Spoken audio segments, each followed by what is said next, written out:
ನಮಸ್ಕಾರ. ಕಡಿಮೆ ಪ್ರಯತ್ನದಿಂದ ಹೆಚ್ಚು ಸಾಧಿಸೋದು ಅಂದ್ರೆ ಹೇಗೆ? ನಮ್ಮ ಪ್ರೊಡಕ್ಟಿವಿಟಿ ಮತ್ತು ಲೈಫ್ ಬ್ಯಾಲೆನ್ಸ್ ಬಗ್ಗೆ ನಾವು ಯೋಚನೆ ಮಾಡೋ ರೀತಿಯನ್ನೇ ಬದಲಾಯಿಸಬಲ್ಲ ಒಂದು ಸರಳವಾದ ತತ್ವದ ಬಗ್ಗೆ ಬನ್ನಿ ಇವತ್ತು ತಿಳ್ಕೊಳ್ಳೋಣ. ಇದು ನಮ್ಮ ಜೀವನವನ್ನೇ ಬದಲಾಯಿಸೋ ಶಕ್ತಿ ಹೊಂದಿದೆ. ಹೌದಲ್ಲ? ಇದು ನಮ್ಮಲ್ಲಿ చాలా ಮಂದಿಗೆ ಆಗೋ ಅನುಭವ. ಬೆಳಗ್ಗೆಯಿಂದ ರಾತ್ರಿವರೆಗೂ ಒಂದಲ್ಲ ಒಂದು ಕೆಲಸ ಮಾಡ್ತಾನೇ ಇರ್ತೀವಿ, ಆದ್ರೆ ದಿನದ ಕೊನೆಗೆ ನೋಡಿದ್ರೆ ಏನೋ ಒಂದು ದೊಡ್ಡ ಸಾಧನೆ ಮಾಡ್ದ ಹಾಗೆ ಅನ್ಸೋದೇ ಇಲ್ಲ. ಈ ಭಾವನೆ ನಮ್ಮನ್ನ ಸುಸ್ತು ಮಾಡ್ಬಿಡುತ್ತೆ ಅಲ್ವಾ? ಆದ್ರೆ ಈ ಸಮಸ್ಯೆಗೊಂದು ತುಂಬಾನೇ ಸರಳವಾದ ಪರಿಹಾರ ಇದ್ರೆ ಹೇಗಿರುತ್ತೆ ಅಂದ್ರೆ, ಕೇವಲ ಕಷ್ಟಪಟ್ಟು ದುಡಿಯೋದನ್ನ ಬಿಟ್ಟು ನಮ್ಮ ಶಕ್ತಿಯನ್ನ ಸರಿಯಾದ ಜಾಗದಲ್ಲಿ ಫೋಕಸ್ ಮಾಡಿದ್ರೆ ಬರೋ ರಿಸಲ್ಟ್ಸ್ ನಮ್ಮನ್ನೇ ಆಶ್ಚರ್ಯಗೊಳಿಸಬಹುದು. ಸರಿ, ಆ ಪರಿಹಾರನೇ ಈ 80-20 ತತ್ವ. ಇದು ನಮ್ಮ ಕೆಲಸ ಮತ್ತೆ ಜೀವನವನ್ನ ನೋಡೋ ದೃಷ್ಟಿಯನ್ನೇ ಬದಲಾಯಿಸ್ಬಿಡುತ್ತೆ. ಬನ್ನಿ ಇದ್ರ ಬಗ್ಗೆ ಇನ್ನಷ್ಟು ಡೀಟೇಲ್ ಆಗಿ ನೋಡೋಣ. ಇಟಲಿಯ ಒಬ್ಬ ಅರ್ಥಶಾಸ್ತ್ರಜ್ಞ ಇದ್ರು, ವಿಲ್ಫ್ರೆಡ್ಡೋ ಪರೇಟೋ ಅಂತ. ಅವರು ಒಮ್ಮೆ ಗಮನಿಸಿದ್ರು, ತಮ್ಮ ದೇಶದ 80% ಸಂಪತ್ತು ಕೇವಲ 20% ಜನರ ಹತ್ರ ಇದೆ ಅಂತ. ಆಮೇಲೆ ಅವರಿಗೆ ಗೊತ್ತಾಯ್ತು, ಈ ಅಸಮತೋಲನ ಬರೀ ದುಡ್ಡಲ್ ಮಾತ್ರ ಅಲ್ಲ, ಜೀವನದ ಪ್ರತಿಯೊಂದು ಕ್ಷೇತ್ರದಲ್ಲೂ ಇದೆ ಅಂತ. ನೋಡಿ, ಇದೇ 80-20 ತತ್ವ ಹುಟ್ಕೊಂಡಿದ್ದು. ಈ ತತ್ವದ ಸಾರಾಂಶವೇ ಇದು. ನಾವು ಪಡೆಯೋ ಬಹುತೇಕ 80% ರಿಸಲ್ಟ್ಸ್ ನಾವು ಹಾಕೋ ಕೇವಲ 20% ಎಫರ್ಟ್ನಿಂದ ಬರುತ್ತೆ. ಕೇಳಕ್ಕಾಶ್ಚರ್ಯ ಆಗ್ಬೋದಲ್ವಾ? ಇದರರ್ಥ ನಾವು ಮಾಡೋ ಹೆಚ್ಚಿನ ಕೆಲಸಗಳು ಅಷ್ಟೊಂದು ಫಲಿತಾಂಶ ಕೊಡ್ತಾ ಇಲ್ಲ.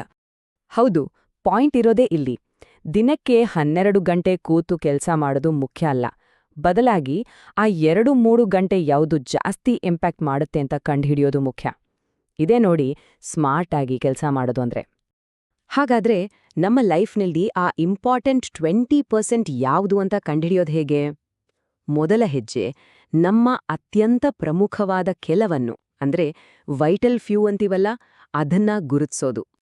ಈ 3 ಸಿಂಪಲ್ ಸ್ಟೆಪ್ಸ್ ಫಾಲೋ ಮಾಡಿದ್ರೆ ನಮ್ಮ ಟೈಮ್ ಎಲ್ಲಿ ವೇಸ್ಟ್ ಆಗ್ತದೆ, ಎಲ್ಲಿ ಒಳ್ಳೆ ರಿಸಲ್ಟ್ಸ್ ಬರ್ತದೆ ಅಂತ ಕ್ಲಿಯರ್ ಆಗಿ ಗೊತ್ತಾಗುತ್ತೆ. ಸುಮ್ನೆ 1 ವಾರ ನಮ್ಮ ಸಮಯವನ್ನ ಟ್ರ್ಯಾಕ್ ಮಾಡಿದ್ರೆ ಸಾಕು, ಅದು ನಮಗೆ ಕಣ್ಣು ತೆರೆಸೋ ಅನುಭವ ಕೊಡುತ್ತೆ. ಈ ಪ್ರಮುಖ ಕೆಲವು ಅನ್ನೋದು ಬರೀ ಕೆಲ್ಸದಲ್ಲಿ ಮಾತ್ರ ಅಲ್ಲ, ನಮ್ಮ ಜೀವನದ ಎಲ್ಲಾ ಭಾಗಗಳಲ್ಲೂ ಇರುತ್ತೆ. ಕೆಲ್ಸದಲ್ಲಿ, ಸಂಬಂಧಗಳಲ್ಲಿ, ನಮ್ಮ ಹವ್ಯಾಸಗಳಲ್ಲೂ ಕೂಡ. ಯಾವುದು ನಮಗೆ ಹೆಚ್ಚು ಶಕ್ತಿ, ಖುಷಿ ಮತ್ತು ಯಶಸ್ಸನ್ನು ಕೊಡುತ್ತೆ ಅಂತ ಗುರುತಿಸೋದೇ ಮೊದಲ ಹೆಜ್ಜೆ. ಓಕೆ, ಈಗ ನಮಗೆ ಆ 20% ಇಂಪಾರ್ಟೆಂಟ್ ಕೆಲಸ ಯಾವುದು ಅಂತ ಗೊತ್ತಾಯ್ತು. ಈಗ ಮುಂದಿನ ಸ್ಟೆಪ್ ಏನು? ಅದು ಉಳಿದ 80% ಕಡಿಮೆ ಪರಿಣಾಮ ಬೀರೋ ವಿಷಯಗಳನ್ನ ಕಡಿಮೆ ಮಾಡೋದು ಅಥವಾ ಪೂರ್ತಿಯಾಗಿ ತೆಗೆದುಹಾಕೋದು. ನಮ್ಮ ಚಟುವಟಿಕೆಗಳನ್ನ 2 ಭಾಗವಾಗಿ ನೋಡಬಹುದು. ಒಂದು, ನಮ್ಮನ್ನ ನಮ್ಮ ಗೋಲ್ ಕಡೆಗೆ ರಾಕೆಟ್ ತರ ತಗೊಂಡೋಗೋ ಕೆಲಸಗಳು. ಇನ್ನೊಂದು, ನಮ್ಮ ಟೈಮ್ ಮತ್ತೆ ಎನರ್ಜಿನ ಸುಮ್ನೆ ಹಾಳು ಮಾಡೋ ವಿಷಯಗಳು. ಇವೆರಡರ ನಡುವಿನ ವ್ಯತ್ಯಾಸವನ್ನ ತಿಳ್ಕೊಳೋದು ತುಂಬಾನೇ ಮುಖ್ಯ. ಇವೆಲ್ಲ ತುಂಬಾನೇ ಪ್ರಾಕ್ಟಿಕಲ್ ಟೆಕ್ನಿಕ್ಸ್. ಇಲ್ಲ ಅಂತ ಹೇಳೋದು ಕೆಲವೊಮ್ಮೆ ಕಷ್ಟ ಅನ್ಸ್ಬಹುದು, ಆದ್ರೆ ನಮ್ಮ ಮುಖ್ಯವಾದ ಕೆಲಸಗಳಿಗೆ ಟೈಮ್ ಮಾಡ್ಕೊಳ್ಳೋಕೆ ಇದು ತುಂಬಾ ಅವಶ್ಯಕ. ಹಾಗೇನೆ ಸಣ್ಣ ಪುಟ್ಟ ಕೆಲಸಗಳನ್ನೆಲ್ಲ ಒಟ್ಟಿಗೆ ಮಾಡೋದ್ರಿಂದ ನಮ್ಮ ಗಮನ ಬೇರೆ ಕಡೆ ಹೋಗೋದನ್ನ ತಪ್ಸಬಹುದು. ಸರಿ, ಈಗ ನಮಗೆ ಯಾವುದು ಮುಖ್ಯ, ಯಾವುದು ಅನಾವಶ್ಯಕ ಅಂತ ಗೊತ್ತಾಗಿದೆ. ಈಗ ಇಷ್ಟೆಲ್ಲಾ ತಿಳ್ಕೊಂಡಿದ್ದನ್ನ ನಮ್ಮ ದಿನನಿತ್ಯದ ಜೀವನದಲ್ಲಿ ಅಳವಡಿಸ್ಕೊಳ್ಳೋದು ಹೇಗೆ? ಬನ್ನಿ ನೋಡೋಣ. ಆದ್ಯತೆಗಳನ್ನ ಅರ್ಥ ಮಾಡ್ಕೊಳ್ಳಕ್ಕೆ ಇದೊಂದು ಸುಂದರವಾದ ರೂಪಕ. ಯೋಚನೆ ಮಾಡಿ, ನಿಮ್ ಹತ್ರ ಒಂದು ಖಾಲಿ ಜಾಡಿ, ಕೆಲವು ದೊಡ್ಡ ಕಲ್ಲುಗಳು, ಸ್ವಲ್ಪ ಸಣ್ಣ ಕಲ್ಲುಗಳು ಮತ್ತೆ ಸ್ವಲ್ಪ ಉಸುಕ್ಕಿದೆ ಅಂತ ಅಂದ್ಕೊಳ್ಳಿ. ಎಲ್ಲವನ್ನೂ ಆ ಜಾಡಿಯಲ್ಲಿ ತುಂಬಬೇಕು.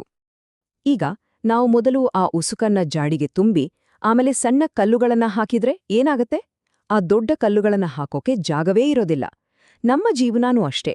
ನಾವು ಸಣ್ಣ ಪುಟ್ಟ ಅನಾವಶ್ಯಕ ಕೆಲಸಗಳಲ್ಲೇ ನಮ್ಮ ದಿನವನ್ನ ಕಳೆದ್ರೆ ನಮ್ಮ ಮುಖ್ಯವಾದ ಗುರಿಗಳಿಗೆ ಸಮಯ ಮತ್ತು ಶಕ್ತಿ ಉಳಿಯೋದೇ ಇಲ್ಲ. ಹಾಗಾಗಿ ಈ ರೂಪಕದಿಂದ ಕಲಿಬೇಕಾದ ಪಾಠ ಒಂದೇ: ಯಾವಾಗ್ಲೂ ಮೊದಲು ದೊಡ್ಡ ಕಲ್ಲುಗಳನ್ನ ಹಾಕಿ. ಅಂದ್ರೆ ನಮ್ಮ ದಿನವನ್ನ ಶುರು ಮಾಡುವಾಗ ಮೊದಲು ನಮ್ಮ ದೊಡ್ಡ ಕಲ್ಲುಗಳಾದ ಪ್ರಮುಖ 20% ಕೆಲಸಗಳನ್ನ ಮುಗಿಸ್ಬೇಕು.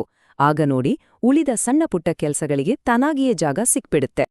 ಈ ದೊಡ್ಡ ಕಲ್ಲುಗಳು ಯಾವುದು ಅಂತ ಕಂಡುಹಿಡಿಯೋಕೆ ಐಸೆನ್ಹೋವರ್ ಮೇಟ್ರಿಕ್ಸ್ ಅನ್ನೊಂದು ಅದ್ಭುತ ಟೂಲ್ ಇದೆ. ಇದು ನಮ್ಮ ಕೆಲಸಗಳನ್ನ ತುರ್ತು ಮತ್ತು ಪ್ರಾಮುಖ್ಯತೆಯ ಆಧಾರದ ಮೇಲೆ 4 ಭಾಗಗಳಾಗಿ ವಿಂಗಡಿಸುತ್ತೆ. ಇದರಿಂದ ನಮಗೆ ಒಂದು ಕ್ಲಾರಿಟಿ ಸಿಗುತ್ತೆ. ನೋಡಿ, ನಮ್ಮ ಗಮನ ಹೆಚ್ಚಾಗಿ ಇರಬೇಕಾಗಿರೋದು ಕ್ವಾಡ್ರಂಟ್ 1 ಮತ್ತು 2ರ ಮೇಲೆ. ಅಂದ್ರೆ ಮುಖ್ಯವಾದ ಮತ್ತು ತುರ್ತಾದ ಕೆಲಸಗಳು, ಹಾಗೆ ಮುಖ್ಯವಾದ ಆದ್ರೆ ತುರ್ತಲ್ಲದ ಕೆಲಸಗಳು. ನಮ್ಮ 80% ರಿಸಲ್ಟ್ಸ್ ಕೊಡೋ 20% ಕೆಲಸಗಳು ಅಡಗಿರೋದೇ ಇಲ್ಲಿ. ಈ ವಿಶ್ಲೇಷಣೆಯ ಕೊನೆಯಲ್ಲಿ ಒಂದು ಪ್ರಶ್ನೆಯನ್ನ ನಾವೆಲ್ಲರೂ ನಮ್ಮನ್ನೇ ಕೇಳ್ಕೋಬೇಕು. ನಮ್ಮ ವೃತ್ತಿ, ಸಂಬಂಧಗಳು, ಆರೋಗ್ಯ ಹೀಗೆ ಜೀವನದ ಪ್ರತಿಯೊಂದು ಭಾಗದಲ್ಲೂ ಆ 80% ಬದಲಾವಣೆ ತರಬಲ್ಲ 20% ಪ್ರಮುಖ ವಿಷಯ ಯಾವುದು? ಅದನ್ನ ಗುರುತಿಸಿ ಅದರ ಮೇಲೆ ಗಮನ ಹರಿಸುವುದೇ ಯಶಸ್ಸಿನ ಮೊದಲ ಹೆಜ್ಜೆ.